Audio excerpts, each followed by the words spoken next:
Hi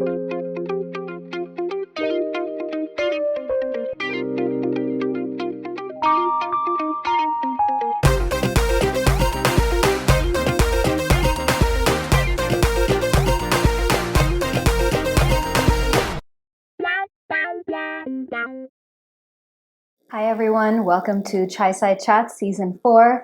This is an exclusive interdisciplinary talk show where we discuss all things related to creativity, the arts, healing, personal growth, and so much more. I am your host, Aishwarya, and I'm really excited to introduce my guest for this episode.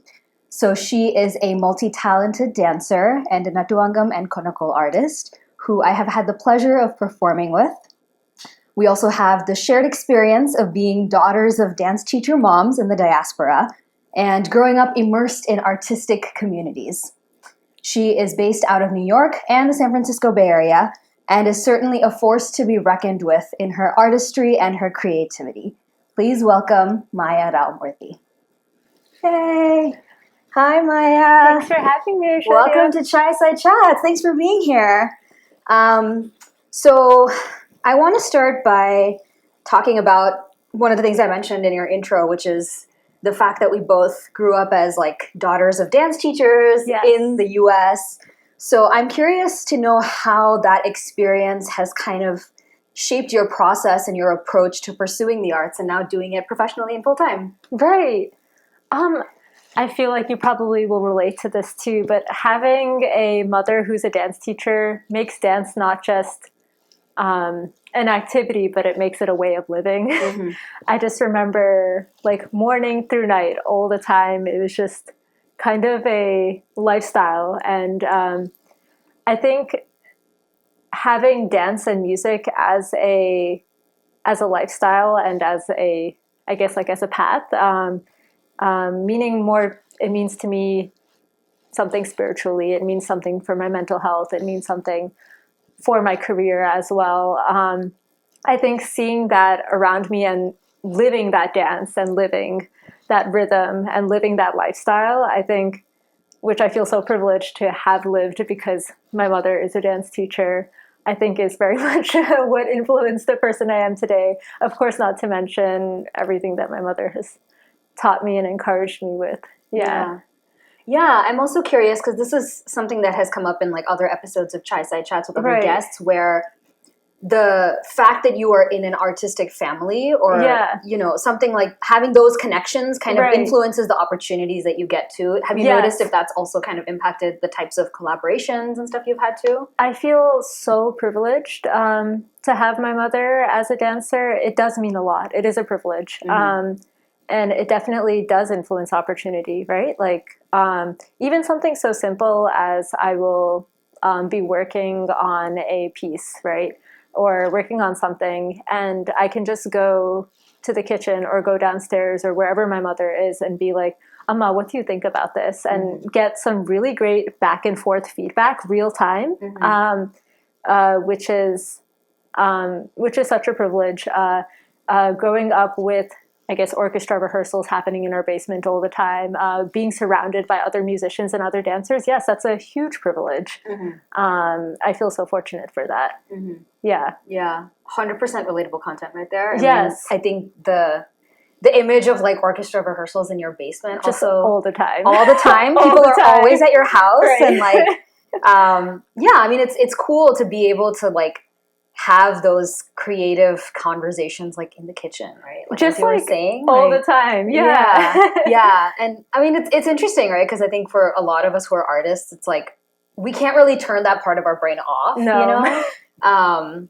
And especially if you also have other artists in your house or in your family, like even less so able to turn that off, you know? And it's hard because sometimes you do have to turn it off, right? Yeah. And sometimes Amma and I have had to, kind of come up with like ingredients like, can you not do natuangam at midnight? I'm trying to sleep, or because sometimes when you're in the same space as the artist, it's your mother, but also you're co-directing a school together, right? You're also collaborating on all of these projects. You're teaching together, right? Sometimes the line between things gets very blurred, and there can be, and I'm sure you relate to this as well, right? There's no separation of anything, which is both a lovely thing because you're immersed in that all the time, and also something that maybe to reflect on, like, because having those spaces and having those boundaries also is a good thing. Yeah. I mean, that was going to be my other question too, is like, how does the fact that you and your mom collaborate artistically and creatively on so many things also affect your relationship as just like a mother and daughter, you know? Yeah, I feel like it's a very exciting thing. You probably feel the same way, but I think we understand something about each other that there's like almost a deeper connection than mother and daughter. There's, of course, like, she's my guru, she's my mother, and also my collaborator. And it's just so exciting because I'll like come up with something or think of something ridiculous. It's not a full idea, and I can just go to Amma with it and same back and forth. And I think, it creates definitely this very deep and lovely connection. I love having, and not just my mother, my brother also is a mridangist, and just like being able to nonstop. I think most people might get bored of me talking konakkol nonstop, but and yes, my family does also. Yeah. Sometimes they're like, "Stop, please." They set the boundaries with you too.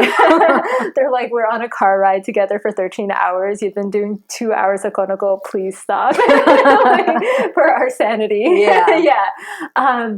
So it's like there's definitely that there, but I appreciate the deeper connection that we have because of it. Yeah, that's awesome. One of the other things I wanted to talk to you about, which I know we've had a lot of conversations around, is mental health. Right. And I'm curious to hear about your journey with that, and also whether and how the arts have kind of supported that. Do you feel like being a dancer or doing all these different creative practices has kind of supported your mental health in more like a positive way? Yeah.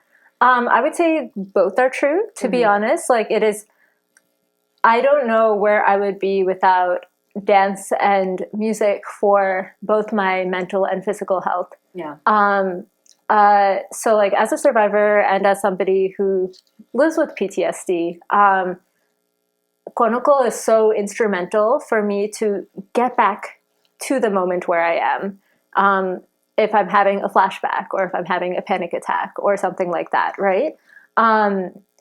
Sometimes there's really no way for me to find my center, or to find that breath again, to find that rhythm again. And I feel so thankful for konakkol for that, because sometimes where I don't even know where my breath is, and finding that rhythm in me again, finding that rhythm and that flow in me, that happens for me through rhythm. And rhythm can be movement, rhythm can be konakkol, rhythm can be so many things. Rhythm can be your breath, and breath is so instrumental. And so for me, rhythm is my meditation, actually. Right? Some people can focus on a mantra. For me, I can focus on my rhythm. And it's not just my mental health. When I had like my concussions, for the first one, I'd actually lost my speech for a bit. And I got my speech back through rhythm. Which sounds crazy, but like, it's actually true. Like, there were times where I just couldn't really find the word for anything, or I couldn't really, I don't know, it's like, it feels like you're moving through slow motion and you don't really know what to focus on or what your brain can focus on. And somehow, like, I would start focusing on Chats S4E4 and like, din, kita, taka, taka, din, din, na, and things would kind of find this peace and find the center. So konakkol is my center. Rhythm is my center. And I think that's what I was saying earlier. It's so much more to me than just an activity. It is my center, and it is how I find my center. Dance and music. I would say my mental health journey and konakkol and dance and everything are very intertwined. That was going to be one of my questions too, because I like, I feel like the first time we met, it was in the context of knowing you as a dancer, right? Yes. And like dancing together on stage. Yes. And I know recently you've been killing it in the Natuangam and konakkol space. Oh, and so I was just like so curious about how you got into that specifically, because that's such a niche space within dance and within music. So. Right. They're all the same thing for me, honestly. Yeah. I am obsessed with rhythm, like obsessed to a level I can't describe. I mean, like, honestly, like, when I'm walking, moving, going to the bathroom, anything, there's constantly a konakkol rhythm, anything, soundtrack in my mind. I go to sleep with rhythmic thoughts. I wake up excited the next day because of them.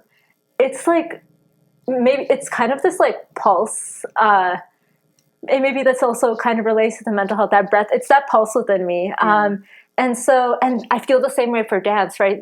It's the same thing for you, but I move around the kitchen and I'm dancing through everything. I feel like I'm dancing and moving with rhythm through my life. It's a way of living. I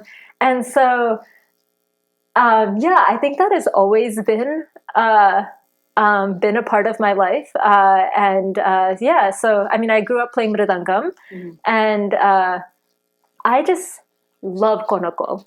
I love it. And I'm really excited to bring konakkol center stage. I'm really excited I love rap as well. I'm really excited there's so many boundaries for konakkol that have not been explored. There's just so much that we can take with it, right? Yeah. It's not just an accompaniment for dance. It is not just saying your mridangam cholle. It's not just that, right? It's there's konakkol is its own beautiful art, and the boundaries are endless. The ways that it can be used and mixed, and I'm so excited to move forward those boundaries and push forward those boundaries. And I think that's something I've been excited about for a very long time. Separate, like, it can happen in the space of dance, and it can happen also outside of the space of dance. And I think probably I ended up becoming, I'm trying to think of like my origin of how I got so obsessed with konakkol. It's probably something about being a mridangist and a dancer, right? Yeah. You're a mridangist, then natuangam is like something that you end up doing naturally as a dancer also. But then once I started doing natuangam, then there's so much konakkol that you might not even want to dance to, right? Or you might, there's so much very weird or strange rhythmic explorations that are so exciting. And it just kind of took off in its own way. Yeah. I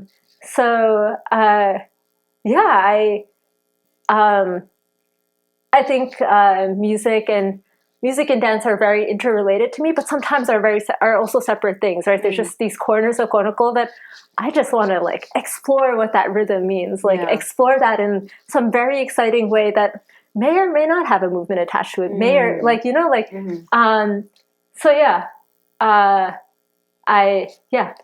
Yeah. That's cool that you mentioned that there's a part of konakkol that is just about the music, right? Or just about the rhythm without the movement attached to it. Because I think in a dance context, right, it's always so associated with choreographing to it, or like in the context of like a jati, for example, right? So for you, like how, like, I guess what is the difference there between, for you, like konakkol that feels like there's movement that can be choreographed to it or set to it versus being in this other kind of space? Right. Of course the line is blurry, but I think this is true for like many things. For example, let's say you're creating music for a movie, right? That music can also be seen out of the context of the movie, but then let's say then you're all of a sudden not limited to just making for movies, right? You can make for anything. Then you might do things that might not be visualized in that way. And you might be visualizing it maybe not through your body language, but maybe through something completely different. I think maybe an example would be, so I don't know if you saw like Kaleidoscope, the konakkol like came up with for that. That was inspired by the Kosh fractal.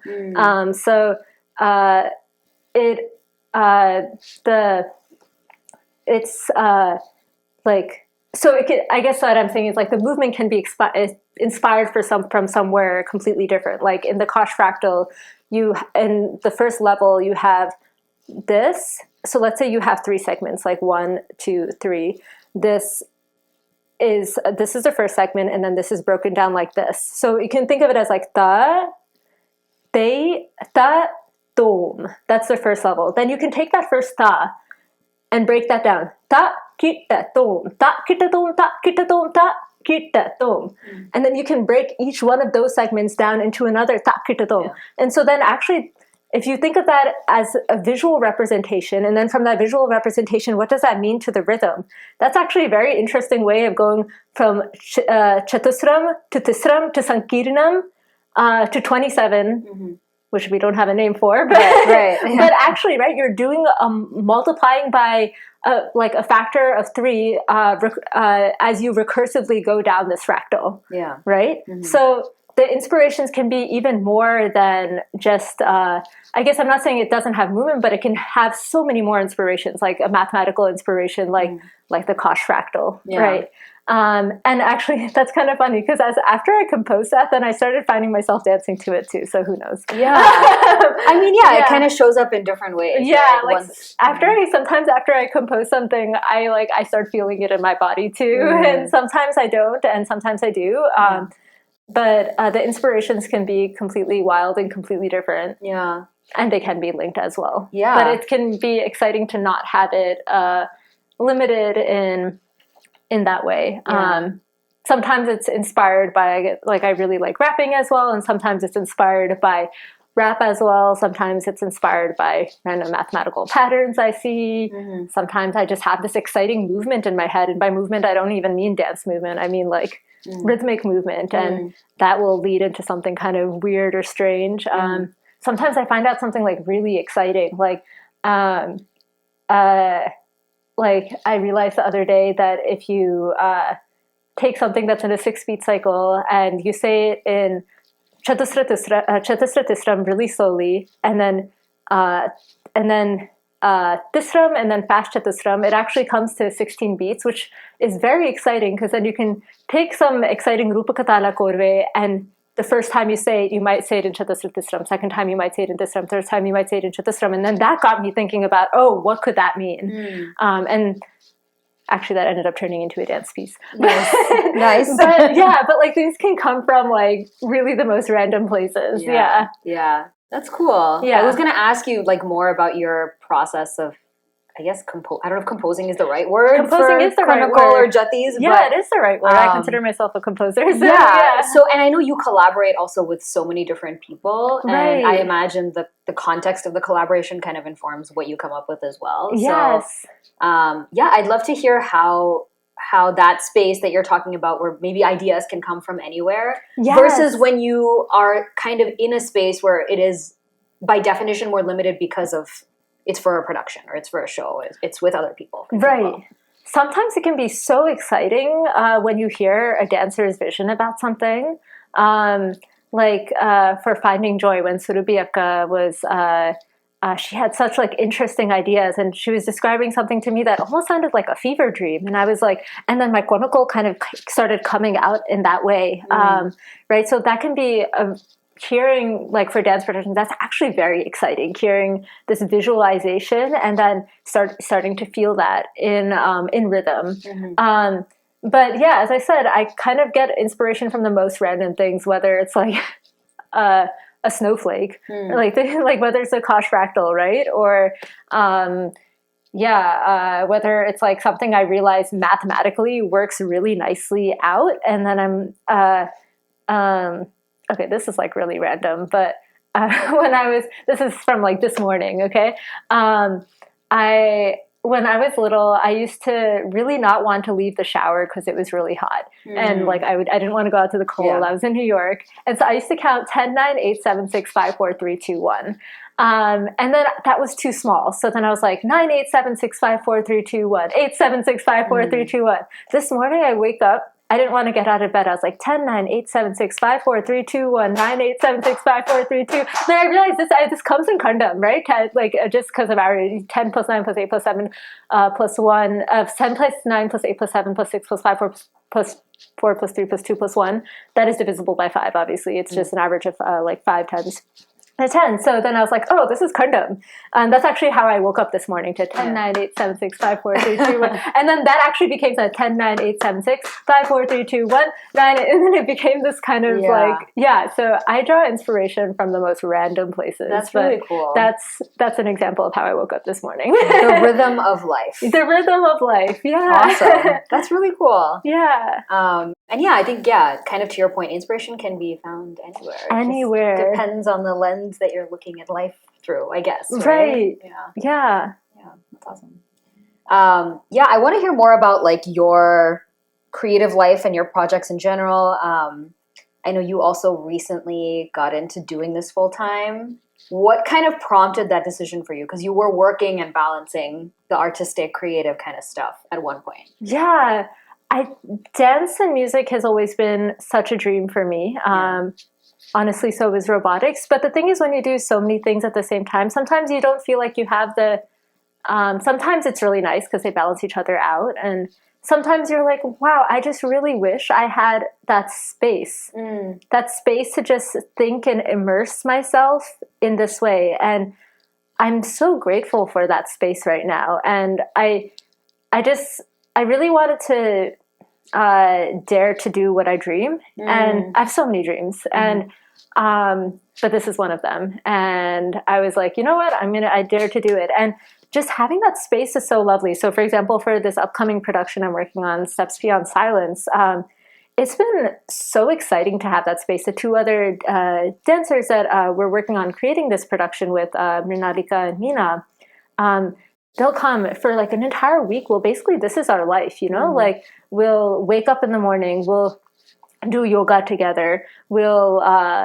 practice artavus together. Then we'll take actually the chalk and the board, and we'll actually then start brainstorming. Then we start dancing. Then sometimes we realize we're a little hungry. Then we'll go make some food. Then we go back to, this is like morning to night, that lifestyle. End of the day, have cool down, reflect, like go to sleep, wake up the next day, continue. Yeah.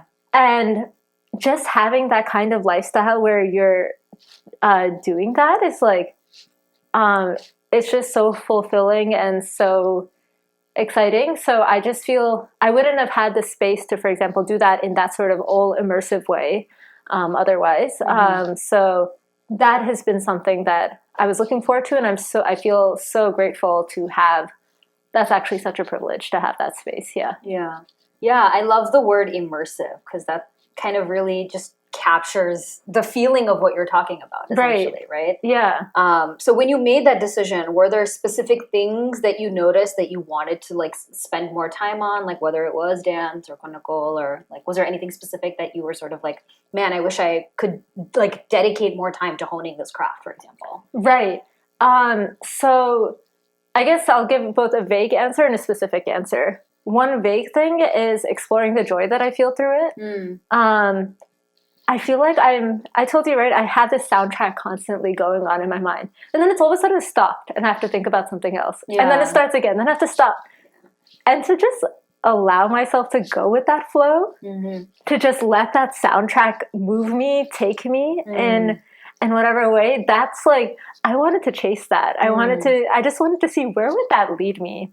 And already, I think by that point where I like decided I was getting enough like incoming things that were happening that it was basically, this was already my life. And I was like, what if I just let myself do that? It almost feels illegal, right? It feels almost illegal to let yourself be immersed and moved by that joy in that way. Like sometimes I feel like I'm having an illegal amount of fun. Like it sounds like I feel like I'm doing something like I must be doing something illegal because I'm just letting my body and like, my mind. Is this okay? Is this allowed? Am I allowed to do that? Right? And so I feel like I'm having an illegal amount of fun, and then I'm like, wait, this is my life. How exciting! That's awesome. Yeah.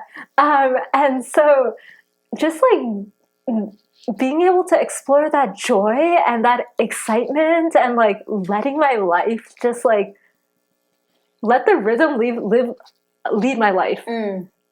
Yeah, that was like one thing. Then other thing, if I were to speak on a more specific level, there are productions that I've wanted to work for years on.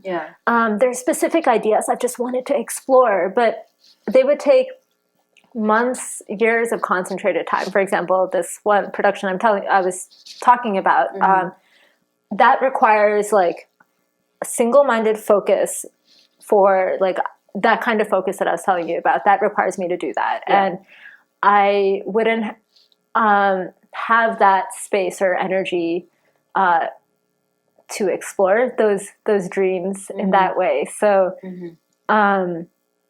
yeah, I think that those were my goals. Yeah, that's incredible.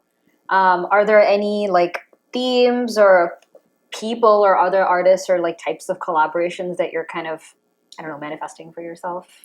Yes. I think I want to, and I have been working with people who also have that similar fever within them and have that joy within them. Because I realize that when I'm with other people who are so fervently excited about this, right? Like you just build off of each other. It's infectious. Yeah. It's infectious. And I learned so much by being in a room with other artists.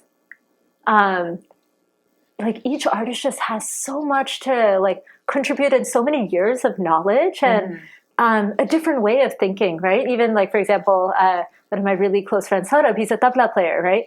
We'll sometimes just like, we'll go on a hike, the entire hike. Like, you know, he'll be doing his, like, we'll just be doing rhythm actually the entire hike as we walk. And it's so exciting to hear his approach to rhythm, how he thinks about things. And then the way that influences my thinking, my way of thought. And vice versa. It's like, you can reach bounds that you can never reach by yourself when you're in a room with other artists. And maybe it's the same answer as what you said before, just let's see where that goes, I feel so fortunate for the amazing musicians and dancers that I've been able to work with. And I'm so excited for who I'm going to continue to work with. Yeah. Are there any like types of productions that you want to create or like be a part of in some way? Yeah. I'm very excited about the production that I'm working on, Steps Beyond Silence. It's kind of like a Hamilton style production. So it's bringing in everything I love: konakkol, rap, music, dance. It's both a musical and a dance production. Because I want the music to also be center stage. I also want the dance to be center stage. I want it to be interactive with that. It's a multimedia production. One of our dancers is also an animation artist. And putting that all together in that, I would have, daring to dream to put that all together is basically what I've been spending so much of my time on. It's what I think that's just that's a dream, and I'm actually living that dream, which is so exciting. Yeah. That's awesome. Yeah, I think sometimes when you're like so, I guess, immersed in the process of doing it and like the rigor of it, right? There is a certain amount of rigor that I think comes with this work too. When you have those moments of like zooming out and being like, wait, I've been like dreaming about this for so long. I've been dreaming it and now I'm living my dream? Yeah. How exciting is that? It's really cool because in some ways, like, you're sort of like faced with the reality of like, I manifested this to happen. Right? You know? Manifest is the perfect word. I feel like my whole life I've been just like, these have been dreams, right? And sure, I've been living them, and now all of a sudden I'm getting to live them in an accelerated way. And sometimes I just don't even know, is this reality or is this, you know, like I'm living it. Yeah. I mean, at some point when the seed of the idea came to you, perhaps, right? You kind of just put that thought out into the universe, and then now it's just like unfolding. So, right. Yeah. That's cool. I'm glad that you're having all these moments in your artistic journey too. Thank you, Aishwarya. So I wanted to transition into our experiential activity, which I'm very excited is obviously going to be konakkol or Jyoti related. Okay. So a couple of different ideas. I know I was thinking about what you said earlier around how inspiration can kind of come from anywhere. Yeah. So I guess one option is like I have some images that I'll pull out in a second, and I want to just invite you to just take a look at them, see if anything calls out to you, and then Yeah. I don't know, what is the soundtrack of your mind gonna do in response to that Let's image, see. right?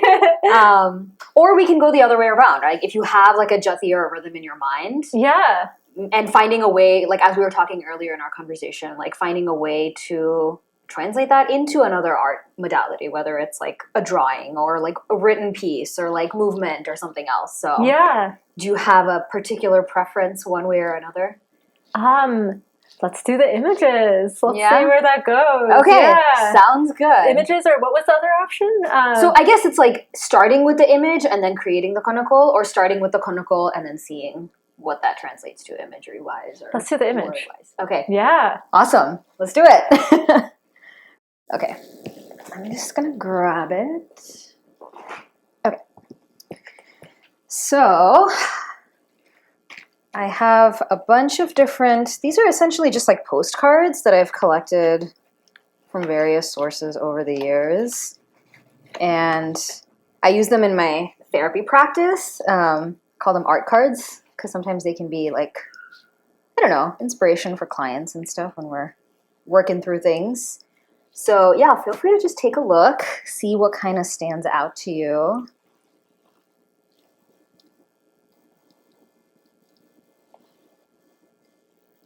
And you can pick how many ever you want to. These are so cool. Yeah.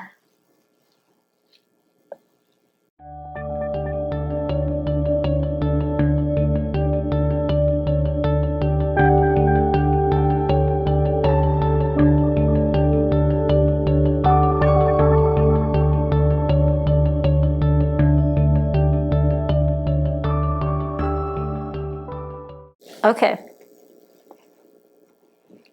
Yeah, there's a lot to choose from. So Yeah, these just are. whatever you feel like is a good starting point for you. So I really like these images of. I'll show it to the camera. Yeah. So we have zebras here. Mm-hmm. Yeah. Like kind of like an African savannah Right. sort of vibe. Yeah. And then we have these dolphins with these turtles, and this elephant, right? Yeah. And then we have this. Just ahead is darkness. Yeah. Not sure where I'm going with it yet. No, that's all good. That's but all when good. I'm thinking of this elephant, Mm-hmm.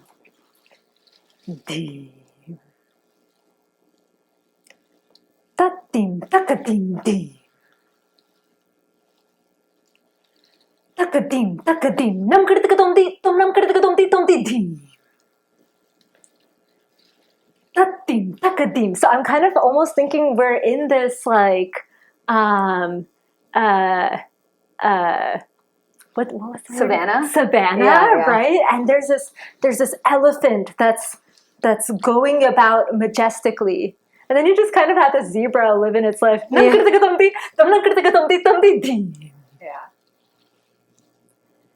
Ta-dim, ta-ka-dim, dim. Ta-ta-ka-ta-ta-ka-din-a-dim. Nam nam kita taka tumdi, nam kita taka tumdi, tum nam kita taka tumdi, nam kita taka tumdi, tum nam kita taka tumdi, tumdi din. Nice. Tatin, takadin din na din, tatatin, tatatin, takadin din na din. So maybe that's like this like it's like grass that's like Flowing in the wind. Yeah. tatatin, takatakatin. Ta-ta-tin, ta-tin, ta-tin, tin. Ta-ka-ta-ka-din-din-na-din. Ta-tin. So that's kind of like, this is kind of inspiring, like that just ahead is darkness. Yeah. I don't know. This is giving me happy vibes. Not just ahead is darkness. I feel like What kind of... I feel like they're having a good time in the savannah, not going to where it's like, Yeah. like I'm imagining, in August, in July and August, I'm forgetting the word. When like all the great migration. Yeah. Yeah, yeah, I know what you're talking about. You Yes. know what I'm talking about, yeah. right? When all those animals are going, and imagine those gates on top of each other, right? So like, can you do like dee, that dee, that dee, and I'll do the gates on top of it. Yeah. Dee, that dee, that dee, dee. Tathim takadim dim. Nam kita takatum Tathim takadim nam kita dim. takatum di tum ni tum. Tathim takadim Nam kita dim. takatum di tum. Tathim takadim dim. Tum. Nam kita takatum di tum di tum. Like kind of like, I'm imagining all these gates, and we had this dolphin, right? Yeah.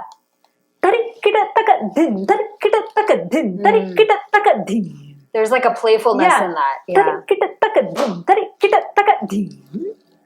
Yeah, like so I'm imagining, I'm not that a dolphin would go out of the savannah, but this is a dream, right? Yeah. This is a dream, right? Absolutely. Like, this person, it seems like it's like kind of like, so this looks like a dream happening, right? Yeah, having that dolphin. I mean, this world can coexist with so many things, with all right? of these animals and everything around. Yeah. That's awesome. You have just like created such a beautiful image, and also a soundtrack for that image and that story, which thank you so much. That was lovely. Thank you. Have you ever like created konakkol or jatis in this way before? Just using like images, for example? Just using images. I guess when somebody describes to me an idea, it's kind of like an imagery, right? I definitely am a very visual person. Yeah. So I am very inspired by what I see around me, or what I see around me, but also how I feel, also like how the movement feels. Often the dance and the konakkol happen together. Yeah. Right? Like I can't imagine this happening without and sometimes it's not dance, sometimes it's just the movement that I'm feeling, right? But it's all one thing for me. I think that's, I guess, what I began with, that dance and music and everything is just all one experience for me. Yeah. You are like kind of embodying what it really means to be an interdisciplinary artist, I feel, right? Just by what you were saying, right? I mean, it's probably the same for you. I mean, as an artist and as a musician and as a dancer, right? You probably feel things in multiple. Totally. It's kind of almost like another sense that's added, right? Like you feel, or seeing like another level, a dimension. That's the word. Yeah. I feel like there's another dimension. Yeah, for sure. Because it's like these pieces cannot really exist in isolation. Essentially. So it's all part of an integrated whole. Yeah. Awesome. Well, thank you so much for doing that. It seems like you were having fun. I was having fun. I was vibing with whatever was happening here. And thanks for including me for part of it with like the canon moment that we had for a second. These layering elements and stuff. So very cool. Yeah. Well, that brings us to the end of the episode, but Maya, thank you so much for being here. Thank you, Aishwarya, for having me. Yeah, I have really loved our conversation. Also, just like catching up after a while. Yes, really nice. I think, I always just love bringing artists together on this platform to just hear about their work and shout out to all the amazing things that you're doing, and thank you. Hopefully you're able to continue manifesting your dreams into reality. Thank you, Aishwarya. Yeah. Hello everyone, I hope you enjoyed this episode of Chai Side Chats with Maya, as well as our experiential activity at the end. If you like this episode, share it with other folks, subscribe to the Creativity Awakening YouTube channel, and follow our pages on social media that are linked in the description below. In addition to these video interview episodes on YouTube, we also have audio-only solo episodes of the show, which are available to listen to on Podbean, Spotify, or Apple Podcasts, so you can find the link for that in the description as well. Stay tuned, the next episode of Chai Side Chats is coming soon.